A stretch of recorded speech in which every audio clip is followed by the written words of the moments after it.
Hello, everyone. Welcome to a brand new show. I'm Mike Kenichi, and we're going to have a lot of fun with this because if you saw me do the show with Ansonia coach John Sponheimer, of course, that's Spoonie's scrapbook, we decided, we need a show for Derby, and what better person to do it than a man who's known Derby his whole life. The new show is called Ground Chuck, Charlie's Coaching Corner. I'm Mike Kenichi, and of course, this is the legendary Charlie DiCenso. And Coach, I want to thank you for coming on. This is going to be a lot of fun, and I really look forward to it. Thank you for having me, Mike. So, Coach, first thing I wanted to ask you, we're going to talk about different seasons, but one of the things I've always been fascinated with, and I know a lot of people have, is the wing T offense. And I was thinking you could kind of break that down a little bit. First off, where did the wing T offense originate from? Historically, it was Tubby Raymond and one of his head assistants. I think they kind of perfected it down in Delaware. And I was fortunate enough to go down there a couple of times with John Scooble to a couple of clinics they had. And they were really the prime movers in the wing T. And, the wing T has a lot of fundamental football X's and O's that kind of, even in the spread offense that we see in this modern day of football, there are still elements of the wing T in it. So it's certainly stood the test of time. Right. And Coach, you used it quite a bit during your tenure as Derby head coach. What would you say was probably the first year you started? Well, Mike, when Lou first came in, he had elements of the wing T in his offense. Although it wasn't the wing T, one of his base formations was wing, tight end wing to one side, split into the other. There were a couple teams that ran it back then. Brantford did. They ran it quite a bit. But I put it in probably around 87, 88. Certainly in 90 we're full-time. And the person that helped me a lot was Christy Hayes, who was at St. Joe's at the time. Christy, they had a great team, and I'll be honest with you, Mike. I always considered myself sort of a defensive coach, so offense was a little bit of a challenge, and I felt that too often we were kind of grab bagging. We didn't have like an identity, so I just got it in my head that defending the wing T was always a kind of a nuisance. So I said, well, this kind of fits into what we do. So we went down to see Frankie Allo and a few of the other guys. We went down and sat down with Christy for a couple hours and worked on it. And then we came away with the basics. We added a little bit to it. And then, like I said, we went down to Delaware a couple times and they helped us out with it too. So it was a study, it's something that we had to develop, and it's funny, although it's labeled as a run-oriented offense, and it is. There's just so many elements in it. You can put a couple guys in motion, all of a sudden you're kind of in the spread too. So it was very versatile. Right. And now, would you say you put quite a few offenses in over the years as assistant and head coach? Would you say that was your favorite offense that you were? Yeah, it was the one that kind of gave me an identity. It's a type of offense where you give they know what your base play is, and then how are they going to defend it, and then by how they're defending it, then you have other things that come off of it. So it's kind of a series type of implementation. So rather than just sit on the sideline and grab bag plays, it allowed you to kind of analyze what the defense was trying to do to stop you, and then counter that with some other plays in the offense. Right. And Coach, I know like Coach Carbone, for instance, I would even say even Chris Anderson to a degree. They've done different coaching clinics on different offenses, Coach Carbone, especially with the wing T. Did you ever do a clinic on the wing T, or did you ever attend them? Or I've attended many clinics on the wing T. I've never really given one, I've talked to a few other high school coaches, that type of thing, where we sat down like Christy did with us. And most recently with George French, who's the head coach of Amity now, we sat down this past summer and talked a lot about it. And we sat down with his staff and stuff. And again, there's no secret to the wing tee. I mean, it's been around forever. So most people are pretty familiar. As soon as you say wing tee, they do buck sweep. I mean, that's the basic element of the offense. But off of that play, there comes 3 or 4 complementary plays. So in a way, there's a little bit of the concept where the defense has to defend the entire field, almost like they do against the spread stuff that's out now. Of course, it's not quite as dramatic. Some people used to say it was boring. This is boring. It's a boring offense. Yeah. I say boring is good as long as we win. Yeah. And now, Coach, you brought up Amity, but if I remember correctly as well, Butch Marazzi, when you were coaching against him, he ran the wing tee as well. And he had a great deal of success with it. He was basically always able to utilize his running backs the best with that offense. Right. As a matter of fact, Butchie is helping George a little bit too. And you're 100% right. Butchie put in the wing tee there for a couple of years, again, in the 80s, and he ran it very well. And again, it's funny. Every team that runs the wing tee, it's not the same offense. For instance, when we played Immaculate in the 2 state championships games, they ran a pure wing tee, but it was totally different than the wing tee that we saw from Brantford. Brantford was a big buck sweep type team, and Immaculate was a big belly type team. So the emphasis that you put on the offense kind of dictates the type of offense you're going to run. Right. So, Coach, getting back to your playing career, which has always, again, fascinated me.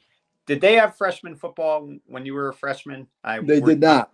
The very first time I dressed up to take the field for Derby was in the spring practice of my freshman year. At the time, we were on double sessions at Derby. So I went to school from, I think it was 12 o'clock to 4:45. Right. And I know a couple of years out, I mean, in the ensuing years, they did have freshman football, but my particular year, they did not. So the very first time, as I said, was in spring practice of my freshman year. That was the first time we were able to go out for football. Right. And Coach, what a first year it was, because it was also the first year for Coach Ron Carbone. He had just taken over the program. Sam Palmucci had resigned. And, I think for your class especially, you guys didn't really ever play football before, so you didn't know any other way. So coming into a new system and a new coach like that, it was easier for you guys than maybe some of the upperclassmen. But just talk about that first spring practice, what that was like, because Coach Carbone was very young, but he came in with the attitude that he wanted Derby to win, and he wanted to, change, the feeling in Derby. He wanted people to understand that he was here to win. You're 100% right, Mike. I mean, he was a young guy. I mean, we were all kind of enthralled with him, and he was tough. Don't get me wrong. Coach Carbone was very demanding, but he was a great football coach. As a matter of fact, Mike, I just read an article where Hamden is considering renaming the field after him, and I really hope they do, because he is, Mike, Coach Carbone was so much more than just a coach to us. Possibly because he was so young and we could identify with him, etc. But he taught us, yes, to play football the right way, but also he taught us a lot of life lessons. He was really a great role model for high school kids.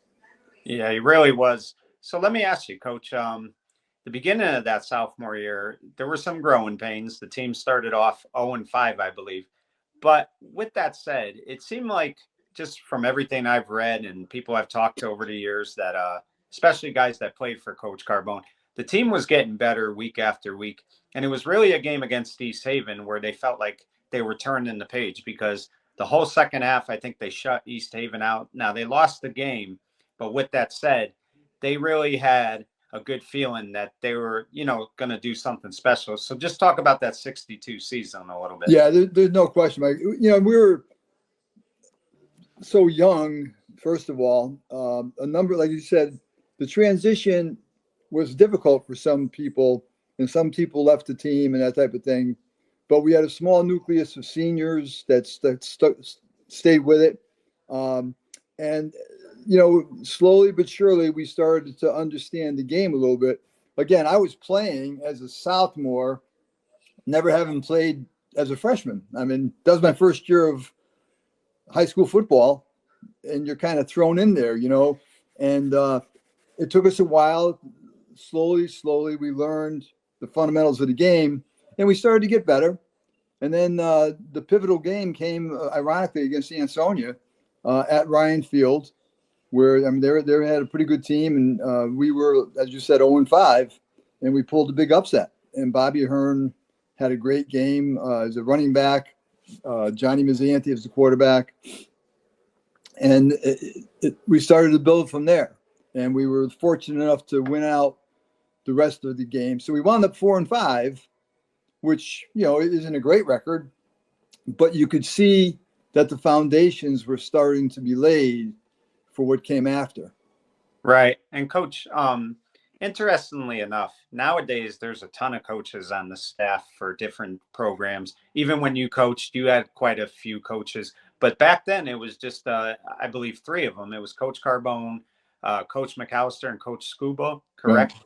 So, Correct. I mean, just talk about those 3 in general, because, I mean, we saw the success all of them had. And people forget, too, I think Scuba was a good track coach as well. He did well at Derby. So just talk about those 3 a little bit.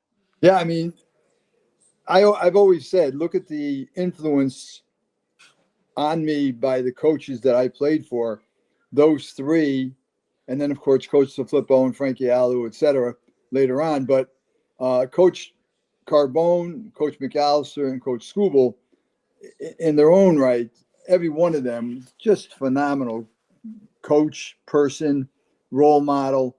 And again, they were, don't get me wrong, they were demanding. I mean, I always say, what we did back then, we'd be fired for doing now. But, times were different. We did a tremendous amount of live work, and we almost had to, because, as I said, I never played football before, organized football. We didn't have Pop Warner at the time, and if we did, I was probably too heavy to play anyway. But so that was our first look at it, and of course that year they also brought in Phil Spring, who was the freshman coach. So that was the first. They reinstituted the freshman program, and it was ironic. We used to laugh because there was like this one 300-watt bulb in the left field of the baseball field, and that's what they would practice, because it was dark. By the time half the season, the clocks turned back and everything. But no, those 3 guys were just phenomenal. I mean, great teachers of fundamental football, and also all of the emotional side of the game as well. The passion, the desire, the stick to itness. All of that. I mean, they developed it, and they worked so hard. And as you said, it wasn't easy by any means. I'm sure it wasn't easy on the coaches either. Of course, we were too young to realize that. Right. And, I always think about this. Coach Carbone, he must have gave one heck of an interview to the Board of Education, because nowadays, and I'll even go as far back as the 70s, it was hard for somebody at 23 years old to be hired as a head freshman football coach. The fact that they hired a 23-year-old to coach the varsity, he had to have just done so well in that interview, and blew them away with that interview, like what he did, because that was unheard of. They didn't hire coaches at 23 years old. No, and as I said, he was a very dynamic person. I know he played either at Kansas or Kansas State. I can't remember which. But he's one of the type of person that he walks into a room and begins speaking, and everybody pays attention, Yeah. And I think you did. I think you're right, Mike. I think he kind of impressed them, and he was a young guy, and let's give the young guy a chance, And like I said, he had a great staff with Coach McAllister and Coach Scooble, and together they're a great team. Yeah, they really were. And the other thing too, you touched upon that light that he would have on by the softball field or baseball field. But the other thing I heard that he did, which I think was another way to motivate his players and to really make them love football, is he did this thing called the red tag. Talk about what that was about, because I know a lot of the players wanted to get a red tag.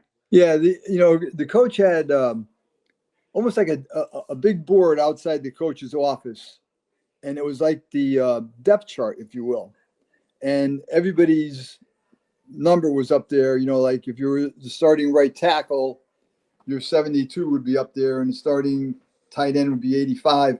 So you could look at that board and you can see, the starting offense. Well, if in the game you did something extraordinary, a great hit or a great run or a great block or whatever, when you're watching the films, and we watch the films a lot, he would red tag you.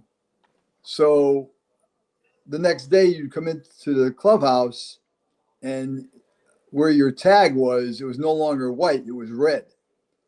And again, it was just a way of motivating you to do a little better, you wanted to get the red tag, next as your tag on the board, So it was a little bit of a head game, maybe mentally, emotionally, and the whole thing. But it was impressive. I mean, it impressed the kids. We wanted the red tag. There's no question about it. Yeah. And now, Coach, let me ask you, in practice, did he strictly work with the linemen? I mean, was that what he focused on the most? I mean, because he sounds like the type of guy that really was big on, working with the linemen and stuff. Yeah, he was very big on fundamentals. He kind of worked with the backs as well, because Coach McAllister was there with the receivers and also with the linemen. They kind of worked around. Coach Scooble worked with the linemen. Coach Carbone kind of moved from spot to spot, but everything they did, Mike, it was all fundamentals. It was fundamentally sound. I mean, God bless him, Barry McDermott, who great person, great football player who has passed away. I would go against Barry every day. Barry was the starting center, and I was starting as nose guard on defense, and we would go head to head every day. And, it just made you better. It just did. It just made you better. But it was all fundamentals. I mean, I can't even recall like the type of offense and whatever we ran, but it was basic. It really was basic, and we were going to beat the other team by being better than they were at what we did. Right. And it was very fun. But defensively, we had a 50 defense. That much I remember, but very basic, but very sound. And I always heard too, Coach, that he told me this himself when I had him on my show, Coach Carbone, that the biggest reason he was so intense in practice and did all this hitting and everything like that is because he wanted the games to be fun for the kids. And he felt like the only way they could be was to push them in practice. And then the game, believe it or not, was like a day off for them because they were playing. They didn't have to, do drills and stuff like that. And he wanted the games to really be fun for the players. Yeah, I agree. I mean, as I said, our practices were hard. They were long. They were hard. There was a lot of hitting involved. But again, I honestly believe we were kind of lacking fundamentally because there were a lot of kids like myself that had never played the game before. Think about it. We didn't have Pop Warner. We didn't have freshman team. So when I stepped on the field as a sophomore, that was my first experience playing. So we had a lot of catching up to do. And they made sure that our practices were intense, to say the least. We just kind of irreverent, but Coach Carbone would dress for practice wearing these coaching football pants was kind of a weird outfit, but we used to refer to it when he had a certain type of outfit on. We said, "Oh boy, it's going to be a tough day." So just, but believe me when I tell you, we came to appreciate Coach Carbone and the other coaches immensely. Yeah, and I think the proof of that, Coach, was, again, that first year, there were definitely kids that quit the program because, like I said, it was, different to them. They weren't used to this. But by your junior year, there were more kids out for the team. Kids seemed to really love it. And what I thought about that junior year, you talked about the 0-5 start your sophomore year, but the junior year, I think you guys started 1-0, and then you lost your next 4, and it looked like it was going to be a bad season. And again, a win against Ansonia really turned that season around. And that's what I always looked at, Coach Carbone, is his teams got better as the year went on. They started a little, it was a little rough in the beginning, but his teams always finished strong. Yeah, that it's ironic that both years the Ansonia game was kind of the pivotal game. In our junior year, that game against Ansonia, I can't remember, Mike, if this is legend or lore or whatever, but I don't think we probably had 2 or 3 first downs the whole game. Yeah. And yet we were able to win the game. It was an amazing effort. I'm sure the Ansonia people say, "What the hell? They didn't do much, and yet they win the game." But both times, that was the pivotal game that kind of spurred us on to winning those last 4 games. Yeah, and I think about this too, Coach. I don't know. I think in time he did, but I don't think maybe in his first couple of years, Coach Carbone probably understood that rivalry like the fans of Derby and Ansonia did, because he wasn't from the Valley. So I think he probably treated it. He knew that Ansonia was, crosstown neighbors, but I think in a lot of ways he treated it as another game that you guys needed to win. And maybe in a lot of ways that benefited you guys, because he looked at it as, we got to win the game. It doesn't matter who we're playing.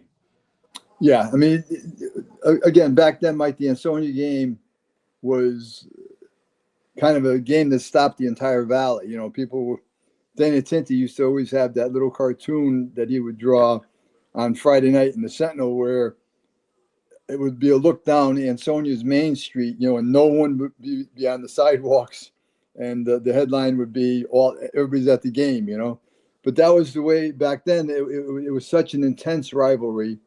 Back then there were more factories in both towns. People worked with fathers and brothers and cousins that went to Ansonia or Derby and vice versa. And it was really a happening. I can remember preparing for that Ansonia game in my junior year. It was just, I walked into the clubhouse and we were playing in Ansonia, so it was an afternoon game, and it was just silent. I mean, no one was saying a word. No one was fooling around. There was there was never any music, but none of that. And it was just so eerie. But everyone was sort of, this was the big game. This is the game we have to be ready for. And, for us, luckily, we pulled it out. Right. And let me ask you, as a player, I know you're a 16-year-old kid, and it's probably a lot different when you were coaching, but did you have trouble sleeping the night Oh, yeah. before that game? Did you kind of... Yeah. You're always so intense. You're, worried about your assignments, worried about what could happen in the game, and it meant a lot to us. Like we worked hard in practice. There was a commitment to do well. So I think, like every kid, getting ready for the big game, you're going to have butterflies, and we certainly did. And coaches made sure. It's funny, even with Coach Defillippo, he used to warn us sometimes. Let's not say too much to the kids about this game, because they're going to be sky high as it is. And to a certain degree, I think that's true. The kids get a sense of their own, their own immediacy, their own passion for the game. And for some of those big games, you don't have to say too much. Yeah. And it's kind of ironic too, Coach, because not only did you coach against him a number of years, but you also played against Jack Hunt, which, you know, it's hard to believe that the two of you went against each other. So, I mean, your rivalry with Jack, which you guys were very good friends, but your rivalry dates back to when you were playing. And to think that, I always think of that 75th game in 1992, you two were coaching against each other. 30 years later, after you played against each other for the first time, you're coaching against each other. So, I mean, you and him were always kind of bonded for many years. Oh, absolutely. Jack was a great guy. You know, it started back then. You know, it's funny that the third game, my senior year against Ansonia, we played that one in Derby, and we won that one. It was a great game. I think the score was 26-22 or something that I can't remember exactly what the score was. That's where John Spineheimer has me. He has a great memory. I don't. Yeah. But John Cernitsky made a tremendous tackle on Rocky Senecki. I'll never forget, to stop them on a 4th and 1 that ultimately won the game for us. John was my fellow co-captain, a great kid. But after that game, now I played Jack the whole game. When he was on offense, I was opposing him on defense. When I was on offense, he was opposing me on defense. So I played against him the whole game. Well, Jack was, I don't know, 6'7", whatever he was. And numerous times I got hit kind of on the top of the helmet. Well, after the game, I had a gash over my nose. And I'll never forget Dr. Mooney, who was our team doctor at the time, stitched me up in the clubhouse. Joe Gododoria was my nurse. He was holding the doctor's scissors or whatever. So they stitched me up right there. But Jack and I always used to laugh about that. And he said, I couldn't help you hitting. You were so short. And then, of course, we played on Kasdan together with Jackie Walsh and Jimmy Walsh and the whole guy, Jimmy Delavolpe. It's kind of a strange blend of the Derby and Sonia guys. Eddie Glenn and Dave Barone and Johnny D was on the team, et cetera, from Derby. And again, we never any mention of the Derby and Sonia game. We just played ball together. It was fun, and at the end of the season, yeah, we'll see you. Thanks. We'll see you in the game, But no, we had a great rapport, Jack and I. And, as we're coaching throughout the years, we leaned on each other every now and then for different things. And, the Derby and Sonia rivalry back then was probably as intense as any in the state. Yet there was very little bad blood that existed between the two staffs.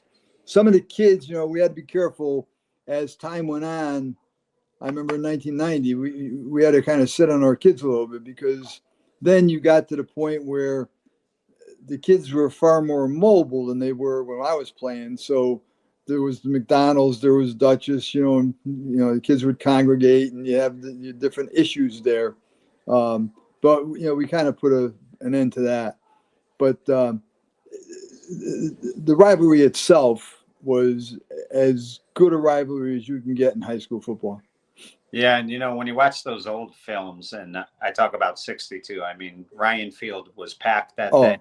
And then I think of a game in 65. Ansonia hadn't beaten Derby in a long time, and they knocked off Derby in 65. And, I mean, you just see the amount of fans that ran on that field. And that was the thing, too, coaches. High school football in general, in Derby, Ansonia, Shelton, Seymour, I mean, that's what people really lived for on Saturday mornings, Saturday afternoons. They just loved their programs, the towns they lived in and who they rooted for. And it was just such a, special time every fall season. Yeah, Mike, the cultures were so different back then. Nowadays the kids have so many other, for lack of a better word, distractions. Most of us at that time, we didn't work part-time jobs. We certainly didn't have iPhones and video games and all these other things that the kids have now. So to a certain degree, it was the only show in town. Yeah. That was the big social event. I mean, if you we used to actually have victory dances after the games. Yeah. You know what I mean? And Thanksgiving night, there'd be a dance at either Derby High School, Shelton High School, whatever, quote unquote, the victory dance. Well, because back then, like that, your social life revolved around the high school. Right. And not many of us, I always used to laugh because when we would go up to the clubhouse, we would walk from the old Derby High School up to the clubhouse. And when you would get there, you'd have the three coaches' cars and maybe one or two players' cars. When I was coaching, we had to reserve the first 3 or 4 spots for the coaches. No, you guys park up there. We'll park in here. But that's how times changed. Culture changed, and it made it maybe less appealing to some people to be as invested in the high schools. Yeah. And, Coach, I mean, this is before iPhones and stuff, and I know Derby was one of the first few to do it, and Ansonia would eventually do it, as would Shelton. And, I think even finally Seymour did. But really, once they started going to Friday nights, I'm not saying it hurt the programs because fans still went to games, but I just always felt like Saturday games were just so much more fun. And once Friday nights came into the picture, it lost a little of its, juice. Yeah, when we first got the lights in Derby, one of the stipulations was that we would never play the Ansonia or the Shelton game at night. And of course, now that's kind of gone by the boards. But that was one of the stipulations we had back then. It's funny, a lot of the college coaches in the area kind of pushed the idea of high school, because if you go to Texas and those big, high school football is Friday night, college football is Saturday, pro football is Sunday. Well, of course, now pro football is Thursday and it's Monday and it's everything else. But back then, that was kind of the regiment, And, we got the lights. Joe Moore was a big provider of that. And Eddie McManus and his dad helped us put them up because the stipulation at the time was the city would buy the lights, but we had to kind of find a way to get them installed. Yeah. And we did it kind of as a city project. And that's where you see how important this is to a lot of the people in town, because we had all kinds of people that helped us, but none more than Eddie and his dad, though. I mean, in terms of putting up the lights at the time.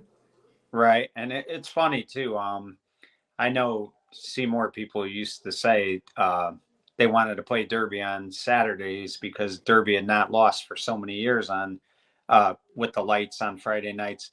But again, it's just the way times were changing. But you talked about Shelton, and your junior year, you also had a great game against Shelton. And the block punt, which really stands out, that's, set up the winning touchdown, I believe. How special is it, Coach? I know beating Ansonia is great, but Thanksgiving, there was no playoffs back then. So when Thanksgiving came around, that was the last game of the year, and nobody wants to go home and have Thanksgiving dinner with like a bad taste in their mouth. So how special was it to win the Thanksgiving game? Right. You're 100% right. I mean, the Derby Ansonia rivalry was special, but there's always something special about Thanksgiving. Even now, having been out of coaching for a number of years, and do I miss it? Sure. But the one time of the year that I get kind of nostalgic is this time of the year when we're approaching Thanksgiving, because that Derby Shelton game, it was a special game. Thanksgiving was a special day.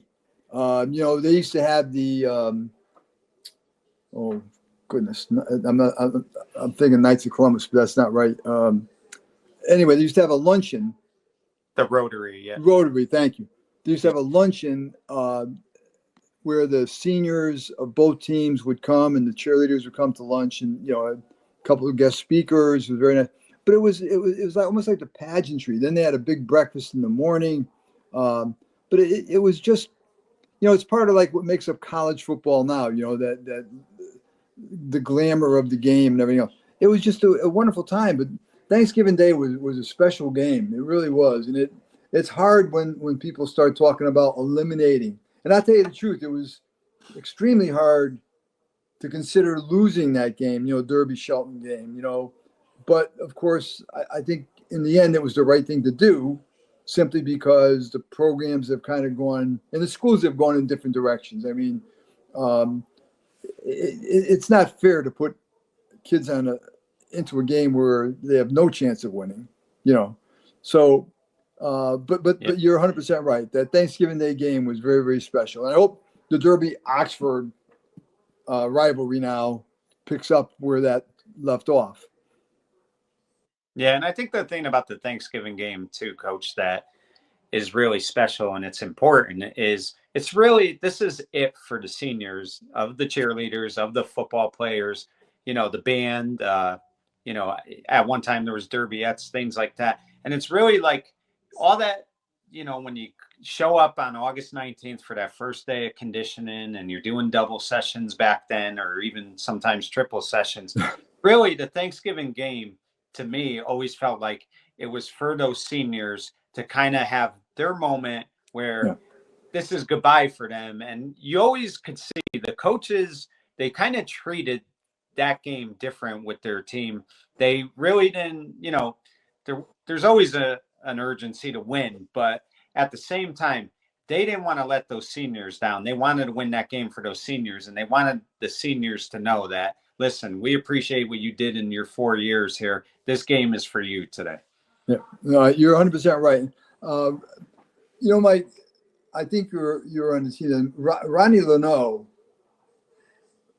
who happened to be my first captain when I became head coach, we brought him on the staff, and he brought with him a tradition that we upheld for a number of years. It was called the burning of the shoe. And I had never seen it before. I didn't know what to expect. But anyway, he had the city crew build like a little bonfire up on the picnic grove there. And after practice, we would walk up there. The underclass would walk up and create a little bit of an alleyway. And the seniors would go into the clubhouse and they would come out with some type of momentum, whether it was a practice shirt, a pair of sneakers, whatever was important to them. And they would come up and they would walk up by themselves, walk through the players and approach this little bonfire.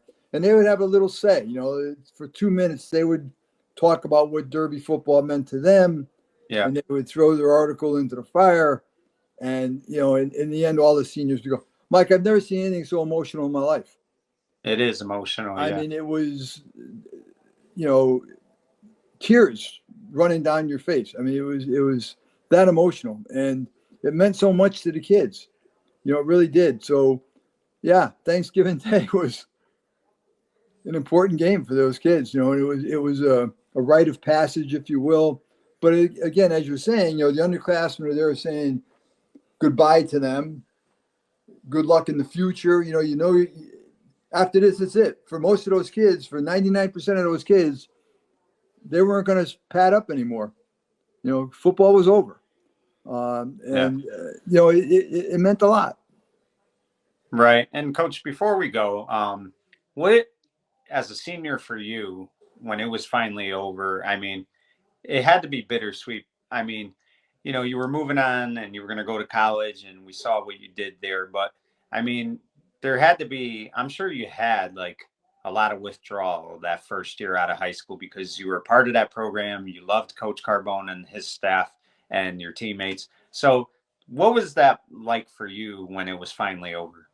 Yeah, it's very difficult. I mean, it's such a big part of your life for 4 years, and your association with the coaches, your association with your teammates, and then all of a sudden, it's over. Now I was going to school at Fairfield U, but I was commuting, so I was fortunate enough to be able to see some of the games, be here for some of the games, and it was strange.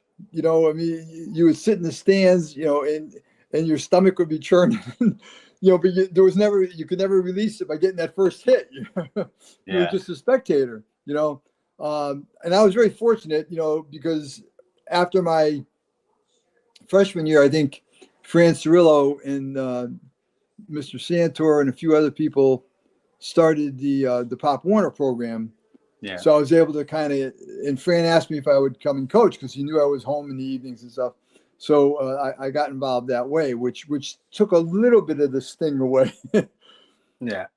Yeah. It's like I said, I mean, you know, it's always bittersweet. It has to be. I mean, Oh, absolutely. when you put on that uniform, I mean, there's, like you said, there's pride.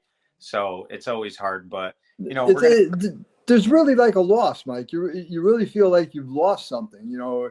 And I mean, part of it, a good part of it is the camaraderie with the other guys, you know, the coaches, the players.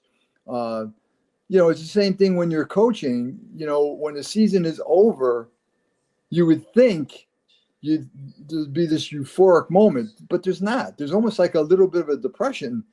You know, every day you're working to meet a goal on that weekend. Yeah. And then all of a sudden it's not there. You know, it's a strange feeling. It really is. Yeah, it really is. No matter, and you know, eventually, like anything else, you get past it. But there Yeah. are, you know, there are those withdrawals. But folks, you know, you're going to hear plenty about these stories. We're going to do this quite often, and we'll have Coach back in a couple weeks, and we'll talk about some great Derby, Shelton Thanksgiving games because Thanksgiving is just around the corner. But Coach, thank you for doing this. I look forward to doing more with you, and thanks again for coming on for a few minutes today. Michael, thank you very much. I enjoyed it. Yeah, Coach, there you have it, folks. That's, of course, Ground Chuck, Charlie's Coaching Corner. I'm Mike Kenichi's Charlie DiCenso saying good night, everyone.